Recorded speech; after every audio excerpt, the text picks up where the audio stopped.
देश की सीमा की रक्षा करने वाला आर्मी जवान अपनी कृषि भूमि पर न्याय के लिए दर दर भटकता जवान। इस प्रजातंत्र में फौजी को न्याय कैसे और कब मिलेगा? दरअसल रतलाम कलेक्टरेट में जनसुनवाई में एक भूतपूर्व आर्मी जवान अपने आर्मी ड्यूटी के दौरान नीले पदक लेकर जनसुनवाई में आया। देश की रक्षा करने वाला भूतपूर्व आर्मी जवान रमेश चंद्र धाकड़ आज अपने ही देश में अपनी जमीन पर जबरन कब्जा जताने वालों से परेशान है और देश के दुश्मन से देश की रक्षा करने वाला जवान आज अपने ही गांव में दबंगई का शिकार है।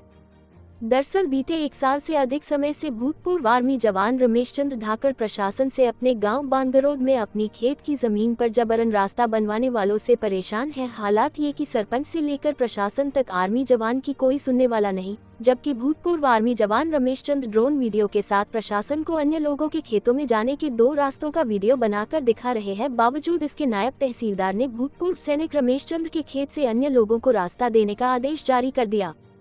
इधर नायब तहसीलदार का कहना है कि गांव के अन्य लोगों को आने जाने के रास्ते की दिक्कत के चलते धारा 32 में अंतरिम आदेश जारी कर दिया जा चुका है। यदि ये असंतुष्ट है तो निगरानी करे, यानी ऊपर अधिकारियों के समक्ष अपनी बात रख सकते हैं।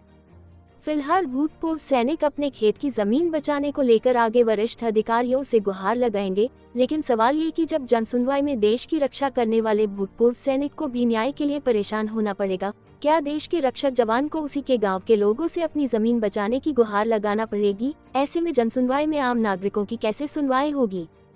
बता दें कि भूतपूर्व सैनिक अपनी नौकरी के दौरान पंजाब, जम्मू कश्मीर, उत्तराखंड, राजस्थान, लेह लद्दाख, असम के बाद दोबारा जम्मू कश्मीर से रिटायर्ड हुए और अब जब अपने गांव बांगरोद अपनों के बीच आए तो उसी देश के सिस्टम से न्याय नहीं मिल रहा।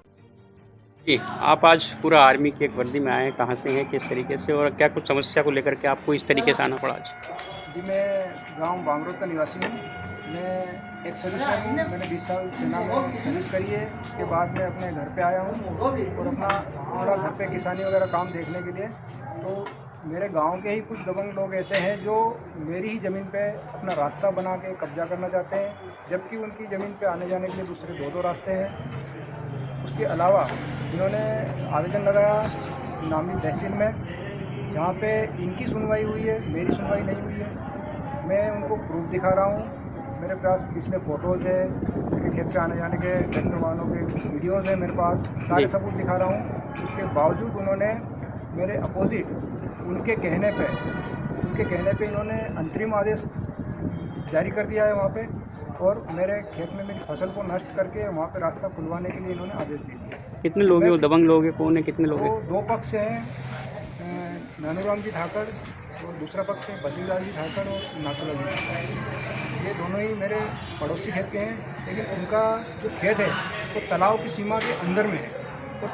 तो जितने भी तालाब की सीमा के अंदर में जो खेत है उनका आना जाना तालाब की पाल से होता है, और एक दूसरा रास्ता भी है जो पूरे तालाब में धोखा जुताई होती है। अभी इनको अपने खेत का मूल्य बढ़ाने के लिए जो शेरावता बांगरोद हाईवे निकला हुआ है, हाईवे के और इनके खेत के बीच में मेरी ज़मीन है और मेरा घर बना हुआ है जी। वो ज़मीन डाइवर्टेड है। वहाँ पे मेरे मतलब गाय पशुपालन भी होता है वहाँ पे, पहले भी होता था, बीच में मैंने बंद कर दिया, लेकिन अभी शुरू करना है मेरे को। तो वहाँ पे मैंने पशुओं के लिए बनाना है वहाँ पे डेयरी फार्म। तो उस जगह को लेके ये विवाद कर रहे हैं कि नहीं, ये हमारा पुश्तैनी रास्ता है। पुश्तैनी रास्ता बताकर न्यायालय में पेश कर रहे हैं और न्यायालय में उन्हीं का सुना जा रहा है, ना कि मेरा सुना जा रहा है। और मुझे वहाँ पे आके डराना धमकाना और सारी चीज़ें होती है। मेरा परिवार भी उनसे परेशान रहता है, डरा हुआ रहता है, क्योंकि वो 24 घंटे वहाँ पे आना जाना रहता है उनका। कभी भी वो कुछ भी हमला कर दे वहाँ पे, तो हमारा कोई वो सुनने वाला नहीं वहाँ पर। अधिकारियों ने क्या कहा आपको भी? आप आए? अधिकारी जो भी है सारे बोल रहे हैं कि आप इसकी निगरानी लगाइए, इस आदेश जो हो गया है इसकी निगरानी लगाइए आप, और अगर वहाँ सुनवाई नहीं होती है तो आप अपर मतलब कोर्ट वगैरह में आप अप्लाई करिए, अपील करिए उसकी। इसके पहले आपने यहाँ आवेदन दिया था कभी के? इसके पहले मैं 2 जनसुनवाई में आया था यहाँ पे, दोनों बार मुझे यही मिला है, उसका रिस्पांस नहीं मिला कुछ भी, और मैं काफ़ी परेशान हो चुका है। आपकी सर्विस कितने टाइम रही, कहाँ कहाँ पे आपकी पोस्टिंग रही? मैं 2003 में मार्च में आर्मी में ज्वाइन किया था। मैंने गोवा में ट्रेनिंग करी, उसके बाद मैं पंजाब में रहा 2.5 साल, उसके बाद JNK में रहा 2.5 साल, उसके बाद मैं उत्तराखंड में 3.5 साल रहा, और उत्तराखंड के बाद मेरी राजस्थान में पोस्टिंग आई, 3.5 साल वहाँ पे रहा। राजस्थान से फिर मैं लद्दाख चला गया, 2.5 साल लद्दाख में रहा, लेह में, और वहाँ से मेरी आसाम में पोस्टिंग आ गई। मैं आसाम में रहा 3.5 साल। आसाम से वापस मेरी JNK में पोस्टिंग आई। मैं JNK से फिर 1 साल रह के मैं अपनी पेंशन आ गई।